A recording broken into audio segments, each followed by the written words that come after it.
Good afternoon. Yeah, I've been on the road all day and it still feels like morning for me. Good afternoon to you. To the organizers of this event, I personally wanted to say thank you to former Senator Ricardo for all the work, Ricardo Riley, for all the work that you've done over these years.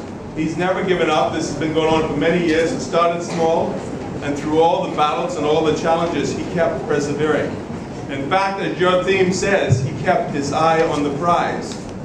Good afternoon. Protocol has certainly already been established, but as I look in the audience, you all look so sharp and so smart this morning. This afternoon. Certainly you're here for a reason. And I'm so excited you're here. And as your member of parliament, it gives me great hope for the future. Yes. You know, as an MP, and I'm the youngest one in the House, but all of us always get asked, how does the future look? I don't know if there's anyone in the audience that can tell me how the future looks. I'll keep you very, very close to me for as long as I'm in public life and even thereafter. But none of us know how the future looks. We don't have a clue how the future looks, but we know we need to work towards it. So it's the young people like yourselves that are outstanding students here in Eleuthera and throughout this Commonwealth, all the great work that the former Senator and his team is doing to make sure that you can excel, that you can get all the opportunities and all the skills you need to advance this country so that we can continue to be competitive. I don't have a clue how the future looks. Some people are worried about the future. Some people have fears about the future. However, I'm optimistic about the future, meaning that I have hope. And the reason I have hope is I glance through the audience. I see you young people of Eleuthera, of North and Central and South Eleuthera, that give me hope. One day you'll fill this post. One day you'll be a member of parliament. One day you'll be the Superintendent of Education. One day you'll be Prime Minister, male or female, whoever you are. One day you'll excel if you keep your eyes on that prize. You can't give up. Life's going to be a constant battle. You're going to constantly have challenges. You're going to have ups and downs, and I can tell you that as an MP. There's few ups, there's mostly downs, there's failures, but you've got to dust yourself off, brush yourself off, and face the new day, and be prepared for the future. In my reading this week, most of you have heard of Abraham Lincoln, I'm sure. Everyone in this audience, hopefully. Abraham Lincoln ran for office 12 times. He ran to be elected as a politician 12 times. But you know what? That sounds exciting, but he lost 12 times. I ran once and I won. Imagine if I had lost 1 or 2 or 3 or 4 times. I certainly don't think I would have lasted for 12 times. He eventually became the President of the United States. And thankfully, he didn't give up. Thankfully, he persevered. Thankfully, he kept his eyes on the prize. And you know why? Guess what he did? He united a country. He ended a civil war. He brought that country back together, healed that country, the United States. But even more importantly, it was under his leadership that slavery ended. Thank goodness this man didn't give up. Thank goodness he kept his eye on the prize. And all of you, all the students in here, you have to do me that favor and listen this morning to whoever speaks and keep your eye on the prize. This country, Eleuthera, needs all that you can give.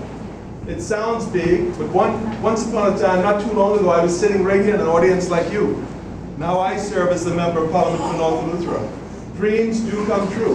You'll go further than I will.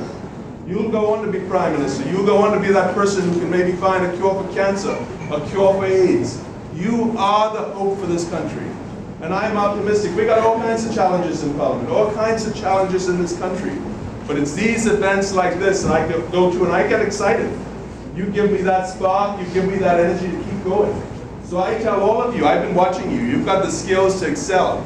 You will succeed. You will be great. This country needs all that you can do.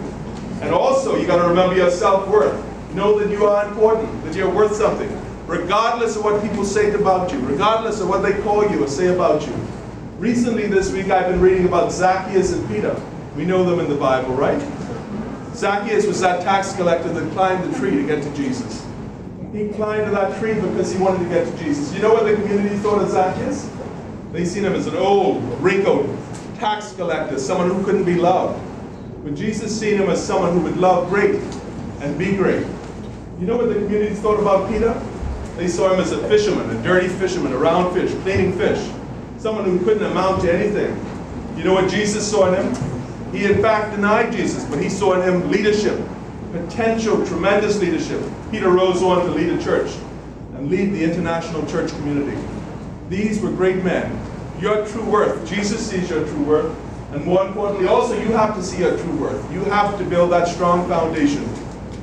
I'll end here, but we know that one of my favorite choruses in Sunday school was, what, the wise man built his house upon what?